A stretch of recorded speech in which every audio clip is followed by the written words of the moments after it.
There are tremendous health disparities for queer people, even now, even in our area. You're vulnerable when you're seeking healthcare. You're vulnerable when you're seeking mental health care. And it hits harder when you're trying to access this care and you face discrimination, you face harassment, you potentially face violence.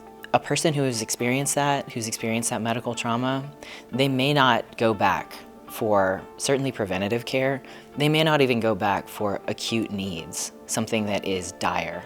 You can only be turned away so many times before you say, this just isn't for me. There's a lot of focus both in and out of the LGBT community on helping youth, gay youth, transgender youth. And I think it's great. And gosh, they need help more than anyone. But there's a huge population now that's getting bigger all the time because people are more comfortable coming out of older LGBT members. And when I came out, I found nothing to help me. I could find all I wanted on youth. I could find support groups for youth. But I was 52 years old. There was nothing youthful about me. And then I came face to face with the transgender issue at 55, and I was entering into a whole new world. This whole aging thing is not for the squeamish by any means, and things are much more finite for me now. And I want to know that I'm going to be secure in my decisions about my future. There is a huge shortage of LGBT-friendly housing in general, let alone for the elderly.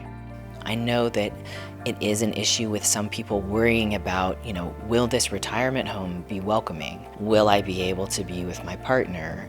Who will have access to me when I need medical care? Those issues still affect older queer people. It's not as hard for just a gay man or a gay woman. However, a great deal of them keep their sexuality hidden, but it's almost impossible to find assisted living care for a transgender person, because in their minds, they don't know where to put you. It's getting better as far as the LGBT acceptance in this country. And we've still got a long way to go, but we are moving forward. Older generations are still learning to develop language and talk about their own experiences and even feel safe in their experiences with themselves.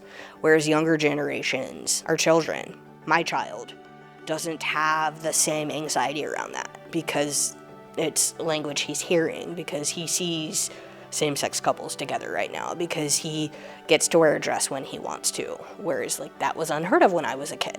And so what I'm hoping that means is that for children and families who are more open-minded, that they don't struggle with some of the same things that older generations have had to go through. We have come a long way in this country.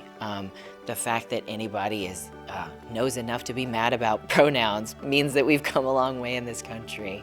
And while there may be hiccups and speed bumps, and while progress may not be as quick as we want, where we were, even when I was a kid, and where we are now, it's tremendously different.